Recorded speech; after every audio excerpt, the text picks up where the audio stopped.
नमस्कार सम्पूर्ण साथी मित्रहरूलाई मेरो युट्युब च्यानल क्लिन एकाडेमीमा तपाईहरुलाई हार्दिक स्वागत गर्न चाहन्छु। साथीहरु, यदि यो च्यानलमा नयाँ हुनुहुन्छ र अनलाइनको माध्यमबाट आफ्नो तयारीलाई सबल तथा प्रभावकारी बनाउन चाहनुहुन्छ भने च्यानललाई सब्स्क्राइब गर्न नबिर्सनु है साथी। तपाईको जुनसुकै लेभल होस्, तपाईको नेपाल राष्ट्र बैंक होस्, राष्ट्रिय वाणिज्य बैंक होस्, नेपाल बैंक लिमिटेड होस् वा तपाईको कृषि विकास बैंक होस् है, विषयगत वस्तुगत भन्दाखेरि तपाईको लेखनशिपसँग सम्बन्धित सबै बैंकिङको सहयोगको लागि हामीले केही सपोर्ट मिलोस् भन्ने उद्देश्यका साथ हामीले फेरि पनि विषयगतको रूपमा उपस्थिति भइसकेका छौं है। ल आजको विषयवस्तु रहेको छ तपाईको बैंक भन्नाले के बुझिन्छ र वाणिज्य बैंकका मुख्य कार्यहरू लेख्नुहोस् भन्ने प्रश्न छ है। तपाईको बैंक भन्नाले तपाईको यतिसम्म 3 मार्कको प्रश्न आउने गर्दछ है साथी। त्यसपछि तपाईको वाणिज्य बैंकको मुख्य कार्य के हो भन्दाखेरि 7 गरी तपाईको 10 मार्कको सोध्ने प्रश्न रहेको छ है। सबभन्दा पहिला हामीले बुझ्नुपर्ने कुरो के रहेको छ भन्दाखेरि तपाईको बैंक है, बैंक भनेको वास्तवमा के हो ल भनिदिनुस् त। बैंक भन्नाले के बुझ्नुहुन्छ तपाईले है साथी। बैंक भनेको सामान्य भाषामा बुझ्ने हो भने बैंकलाई सैद्धान्तिक रूपमा वित्तीय मध्यस्थकर्ता अर्थात् फाइनेन्शियल इन्टरमिडिएट को रूपमा बुझिन्छ है। अर्थतन्त्रमा रहेको बचत एकाइबाट स्रोत संकलन गरी न्यून एकाइमा परिचालन गर्न केन्द्रीय बैंकबाट इजाजत प्राप्त संस्थालाई पनि हामीले बैंक भन्ने गरिन्छ है साथी। अर्को भाषामा भन्दाखेरि तपाईको बैंक भनेको अवधारणागत रूपमा तपाईको मनी लेन्डरबाट यसको विकास भएको देखिन्छ, जस अनुसार मनी लेन्डरले बेन्चमा बसी कर्जा लगानी गर्ने कार्य गर्ने र बेन्चलाई बैंकको हुँदै बैंक बनेको अवधारणा समेत पाउने गरिन्छ। त्यस्तै गरी तपाईको नीतिगत रूपमा बैंक भन्दाखेरि तपाईको बैंक तथा वित्तीय संस्था सम्बन्धी ऐन 2073 को दफा 49 को क बमोजिम काम कर्तव्य र अधिकार गर्ने गरी ग र घ बमोजिम काम कर्तव्य र अधिकार गर्नेलाई हामीले वित्तीय संस्था भनेर पनि परिभाषित गर्ने गरिन्छ है साथीहरु। क्लियर हुनुस् है। त्यस्तै गरी हामीले अर्को भाषामा भन्दाखेरि तपाईको बैंक भन्नाले के बुझ्न सकिन्छ है।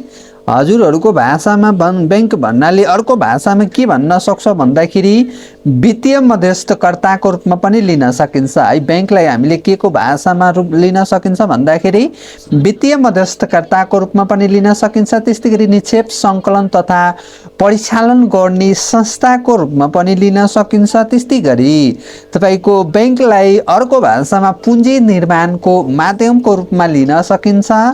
अर्को भाषामा के दिन सक्छौ तपाईले कसरी परिभाषा गर्न सक्छौ भन्दाखेरि तपाईको बैंक भन्नाले आर्थिक विकासको पूर्वाधारको रूपमा पनि लिन सकिन्छ। त्यस्तै गरी बैंकलाई हामीले साख सृजनाको कारखानाका रूपमा पनि मान्न गरिन्छ। त्यस्तै गरी हाम्रो अर्को पोइन्ट पनि लेख्न सक्छौं है साथीहरु। यसमा तपाईको बैंक भन्नाले अर्को शब्दमा भन्दाखेरि राष्ट्रिय बचत निर्माणको आधारमा पनि भन्न सकिन्छ। यतिसम्म क्लियर छ। तपाईले यतिसम्म बैंकको परिभाषा सोध्छ भने यतिसम्म लेख्न सक्नुहुनेछ है। त्यस्तै गरी तपाईको यसको परिभाषा लेख्दाखेरि अन्त्यमा हामीले निष्कर्षको रूपमा पनि लेख्ने गरिन्छ। अन्त्यमा के लेख्ने हो भन्दाखेरि तपाईको समग्रमा बैंक तथा वित्तीय संस्था वित्तीय मध्यस्थकर्ता अर्थतन्त्रका आर्थिक वृद्धिको उत्प्रेरणाको रूपमा लिन सकिन्छ। यति भए हुन्छ है साथी। ल त्यस्तै गरी अब यहाँ के दिएछ सरासर म पढ्न गइरहेछु, तपाईले सुन्नु होला है साथी। पहिलो पोइन्टले के भन्छ, बैंक यस्तो वित्तीय संस्था हो जहाँ मानिसहरूले आफ्ना धनराशि जम्मा गर्ने गर्दछन् र आवश्यक पर्दा ऋणको रूपमा पुँजी निकाल्न सक्दछन्। आफ्नो धनराशिको उचित सुरक्षा तथा बैंकबाट ब्याज लिने हेतुले बैंकमा धनराशि जम्मा गर्ने गरिन्छ। त्यस्तो किसिमको संस्थाले हामीले के बुझ्नु पर्दछ भन्दाखेरि बैंक हो भनेर बुझ्न सकिन्छ। क्लियर छ। यो पोइन्टले यस दिएको परिभाषा अनुसार हामीले बुझ्न सकिन्छ है बैंक भनेको। अब यसपछि अर्को यस पोइन्टले के भन्छ, कसैलाई कर्जा आवश्यक परेको खण्डमा आवश्यक प्रक्रिया पूरा गरी बैंकबाट ऋण लिन सकिन्छ। विशेष मुद्राको कारोबार वा लेनदेन गर्ने प्रचलित कानुन बमोजिम सङ्गठित संस्थालाई हामीले के भन्ने गरिन्छ भन्दाखेरि बैंक भन्ने गरिन्छ। त्यस्तै गरी अर्को पोइन्टले के भनेछ ध्यान दिएर सुन्नु होला। अर्को पोइन्टले के भन्छ भन्दाखेरि तपाईको प्रयोगनात्मक नेपाली शब्दकोश अनुसार चाहेको बेला झिक्न पाउने गरी पैसा राखिदिने र ब्याजमा ऋण दिने गरी आर्थिक कारोबार गर्ने संस्थालाई हामीले के बुझ्नु पर्दछ भन्दाखेरि बैंक भनिएको छ भनेर बुझ्नु पर्दछ है। यति तपाईले लेख्न सक्नुहुनेछ है। बैंक भन्नाले के बुझिन्छ भन्दाखेरि तपाईले यतिसम्म लेखे पुग्छ है साथी। त्यसपछि आउँछ हाम्रो यसै प्रश्नमा के सोधेको थियो भन्दाखेरि तपाईको वाणिज्य बैंकमा मुख्य कार्यहरू है।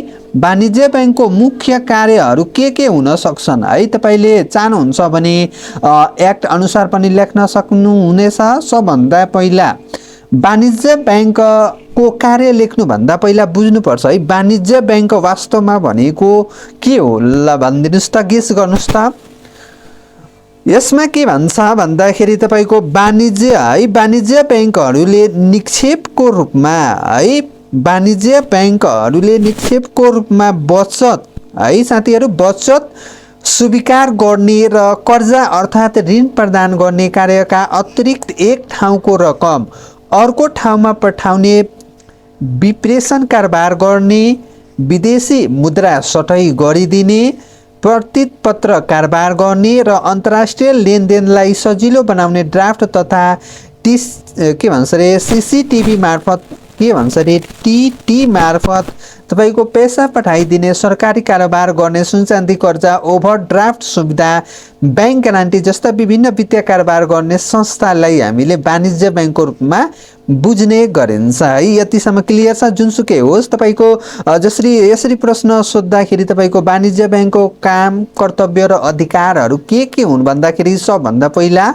अलिकति वाणिज्य बैंकको डिलिङ गर्ने अनि मात्र तपाईले बैंक तथा वित्तीय संस्थाको काम कर्तव्य तथा अधिकारहरूको बुलेट पोइन्टमा लेख्न सक्नुहुनेछ है। त्यस्तै गरी यहाँ के भनिन्छ भन्दाखेरि वाणिज्य बैंकका मुख्य काम कर्तव्य अध्याय बमोजिम दिएका छन्। पहिलो काम के हो भन्दाखेरि निक्षेप सङ्कलन गर्ने तथा निक्षेपको भुक्तानी दिने है। पहिलो काम यहाँ दिएको छ। यो बैंक तथा वित्तीय संस्थाको एक्ट अनुसार दिए छैन है साथी। बैंक तथा वित्तीय संस्थाको एक्ट अनुसार लेख्न चाहनुहुन्छ भने तपाईले दफा सहित पोइन्ट वाइज लेख्न सक्नुहुनेछ है। ल वाणिज्य बैंकको दोस्रो काम भनेको यहाँ के भनेछ विदेशी विनिमयको कारोबार गर्ने। त्यस्तै गरी तपाईको तेस्रो पोइन्टले के भनेछ हायर पर्चेज हाइपोथिकेसिङ लिजिङ तथा सेवा व्यवसायको लागि कर्जा दिने। त्यस्तै गरी अर्को पोइन्टले के भन्छ मार्चेज बैंकिङ कारोबार गर्ने। अर्को पोइन्टले के भन्छ स्वदेशी तथा विदेशी बैंक तथा वित्तीय संस्थाको जमानतमा कर्जा दिने। अर्को पोइन्टले के भन्छ राष्ट्र बैंकको निर्देशनको अधीनमा रही credit card debit card charge card लगायतका अन्य वित्तीय उपकरणहरू जारी गर्ने स्वीकार गर्ने र सो सम्बन्धी कार्य गर्ने एजेन्ट नियुक्ति गर्ने है। त्यसपछि अर्को पोइन्टले के भन्छ तपाईको राष्ट्र बैंकले तोकेको शर्तमा राष्ट्र बैंकको एजेन्ट भई नेपाल सरकारको तर्फबाट सरकारी कारोबार लगायतका अन्य कारोबार गर्ने। त्यस्तै गरी अर्को वाणिज्य बैंकको काम के रहेको छ भन्दाखेरि तपाईको ध्यान दिएर सुन्नुहोला नेपाल राज्यभित्रमा वा विदेशमा विनिमय पत्र चेक वा अन्य वित्तीय उपकरणद्वारा रकम पठाउने वा चलान गर्ने सुन चाँदी सेयर डिबेन्चर्स वा सुरक्षणको जिम्मा लिने खरिद बिक्री गरिदिने सेयरको लाभांश तथा प्रतिज्ञा पत्र डिबेन्चर बन्ड आदिको ब्याज असुल उपर गर्ने। त्यस्तै गरी अर्को पोइन्टले के भन्नुहुन्छ अर्को वाणिज्य बैंकको काम कर्तव्य के हुन सक्छ भन्दाखेरि तपाईको नेपाल सरकार वा राष्ट्र बैंकले जारी गरेको ऋण पत्र खरिद बिक्री गर्ने वा सकार गर्ने है। त्यस्तै गरी तपाईको अर्को पोइन्टले के भन्छ ध्यान दिएर सुन्नुहोला तपाईको राष्ट्र बैंकले तोकिदिएको सीमाभित्र रही सेयर डिभेन्चर बन्ड ऋण पत्र बचत पत्र वा अन्य वित्तीय उपकरणको माध्यमबाट पुँजी परिचालन गर्ने इत्यादि है। है इत्यादि लेख्न नबिर्सनु होला। इत्यादि भन्नुहोस् वा आदि भन्नुहोस् लेख्न सक्नुहुनेछ है।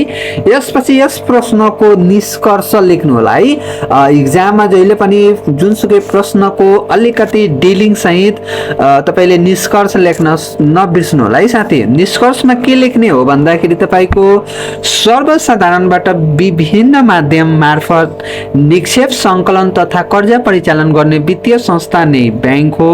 ओके, यहाँ ब्याङ्कको डिफिनेसन अलिकति संक्षिप्तमा दिइहाल्यो। त्यसपछि के लेख्ने भन्दाखेरि नेपालमा ब्याङ्क तथा वित्तीय संस्थाको महत्त्व बढ्दै गएको छ है। एनआरबीले समय समयमा दिने गरेको निर्देशन पालना गर्न सकेमा ब्याङ्क तथा वित्तीय संस्थाको ख्याति